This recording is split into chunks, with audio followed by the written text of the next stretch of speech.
பரலோக ராஜ்யம் புளித்த மாவுக்கு ஒப்பாய் இருக்கிறது. அதை ஒரு ஸ்திரீ எடுத்து முழுவதும் புளிக்கும் வரைக்கும் 3 படி மாவிலே அடக்கி வைத்தாள் என்றார். பரலோக ராஜ்யம் புளித்த மாவுக்கு எப்படி இருக்குது? ஒப்பா இருக்கிறது.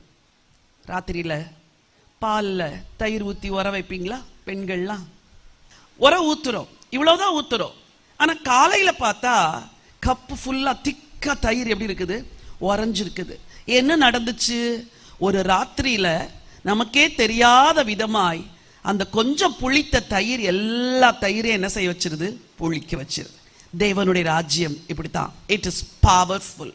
உங்க உள்ளத்துல வந்தா, அந்த இயேசுவை உள்ளத்தில் ஏற்றுக்கொண்டால், ஆவியானவரை உள்ளத்தில் ஏற்றுக்கொண்டால், அவர் உங்க வாழ்க்கை முழுவதையுமே முற்றிலும் மாற்றி விடுவார். இதுதான் சொல்லுது, ஒரு ஸ்திரீ அடக்கி வைத்தாள் முழுவதும் புளிக்கும்படி. இது அதே அதிகாரத்துல இன்னொரு வசனம் இருக்குது. 31 வாசியுங்கள். வேறொரு உவமை அவர்களுக்கு சொன்னார். பரலோக ராஜ்யம் கடுகு விதைக்கு ஒப்பாய் இருக்கிறது. கடுகு விதைக்கு ஒப்பாய் இருக்கிறது. அதை ஒரு மனுஷன் எடுத்து தன் நிலத்தில் விதைத்தான். அது எதற்கு ஒப்பாய் இருக்கிறதா? சொல்லுங்க, எதுக்கு ஒப்பா இருக்குது? பலாக்கொட்டை பெருசா இருக்கும், மாங்கொட்டை பெருசா இருக்கும். ஆனா கடுகு விதை எப்படி இருக்கும்? ரொம்ப சின்னது.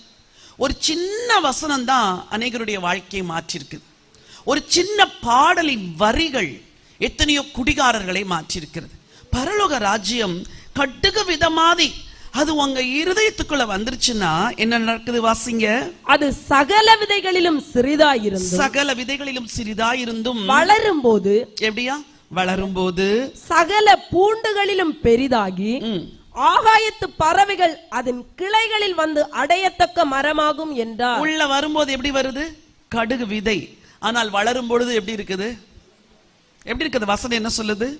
வளரும்போது சகல பூண்டுகளிலும் பெரிதாகி ஆகாயத்து பறவைகள் அதன் கிளைகளில் வந்து அடையத்தக்க மரமாக. ஆண்டவர் சொன்னார், என் ராஜ்யம் முழு உலகத்திலும் பரவக்கூடியது. அது புளித்த மாவுக்கு ஒப்பா இருக்கிறது, கடுகு விதைக்கு ஒப்பா இருக்கிறது, அது பொக்கிஷத்துக்கு ஒப்பா இருக்கிறது. ஒரு மனுஷன் தன் வாழ்வில் எதை வேண்டுமானாலும் இழந்து அந்த பரலோக ராஜ்யம் என்ற பொக்கிஷத்தை பெற்றுக்கொள்ள வேண்டும்.